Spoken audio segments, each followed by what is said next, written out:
अगर हम आपसे पूछें कि आज क्या तारीख है तो सब लोग बता देंगे कि 17 नवंबर है। ये कोई रॉकेट साइंस है, लेकिन क्या आप जानते हैं आज की तारीख हम आपसे क्यों पूछ रहे हैं?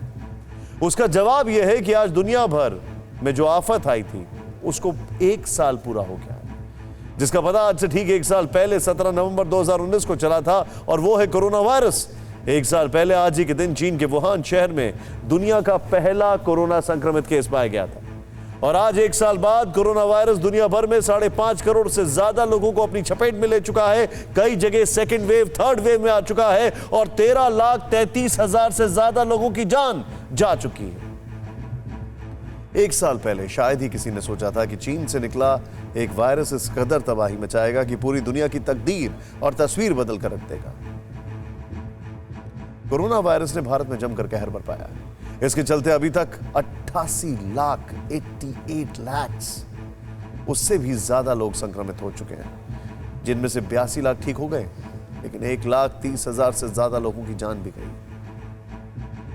इस बीच एक राहत भरी खबर भी आई है, और वो आपको इस ग्राफिक्स में दिख रही है।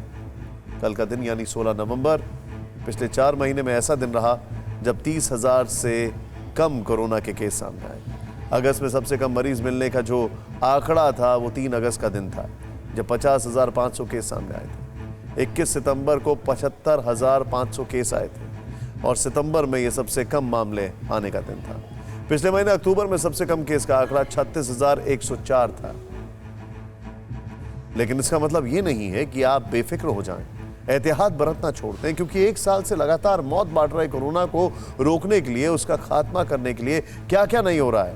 लॉकडाउन लगाए गए, डॉक्टर्स और तमाम फ्रंट पर वॉरियर्स पिछले 365 दिनों से 24 घंटे देवदूत की तरह लोगों के इलाज और सेवा में जुटे हैं। वैज्ञानिक दिन रात दवा और वैक्सीन बनाने में जुटे हैं, लेकिन अब तक जो भी हासिल हुआ है वो है कंफ्यूजन।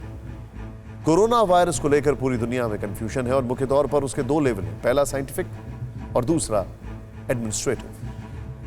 साइंटिफिक लेवल पर कंफ्यूजन यह है कि 1 साल बीत जाने के बावजूद भी यह पता नहीं चल पाया है कि आखिर कोरोना का इलाज क्या है, बल्कि यही समझ में आ रहा है कि कोरोना वायरस जो है वो वायरस है किस प्रकार का, वो कहां कहां किस रूप में आता है। कभी किसी और कंट्री में किसी और रूप में है, कभी किसी और शहर में किसी और रूप में है। किसी इंसान को किसी अलग तरीके से प्रभावित करता है, हर इंसान को अलग तरीके से प्रभावित करता है। और इसका इलाज क्या है?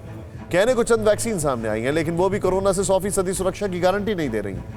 कोरोना कैसे फैलता है, इसको लेकर एक तरह से 1 साल से अब तक एक तरह की रिसर्च सामने आई है, और कंफ्यूजन दूर करने की जगह ये हर रिसर्च कंफ्यूजन बढ़ाती है। एडमिनिस्ट्रेटिव लेवल पर अगर बात करें तो देश के अलग अलग देशों, मतलब अलग अलग देश और शहरों में कोरोना को लेकर अलग अलग रणनीति अपनाई गई। कहीं लॉकडाउन लगाए गए तो कहीं लॉकडाउन से परहेज किया गया, तो कहीं आंकड़ों की बाजीगरी से कोरोना के सिमटने का संदेश दिया गया।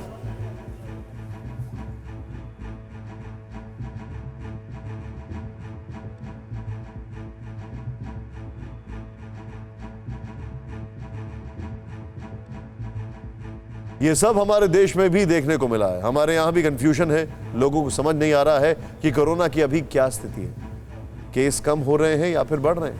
आंकड़ों का मकड़जाल देखकर इसको लेकर फुल कंफ्यूजन है, और सबसे ज्यादा कंफ्यूजन दिल्ली में।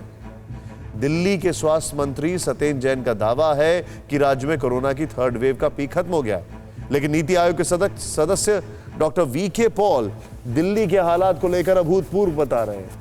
सत्येंद्र जैन का कहना है कि पॉजिटिविटी रेट 15% के नीचे पहुंच जाना संतोषजनक बात है, जबकि डॉक्टर वीके पॉल का कहना है कि आने वाले हफ्तों में हालात और खराब होने की आशंका। अड़ी सोमवार से शुक्रवार शाम 6 बजे सिर्फ TV9 भारतवर्ष पर।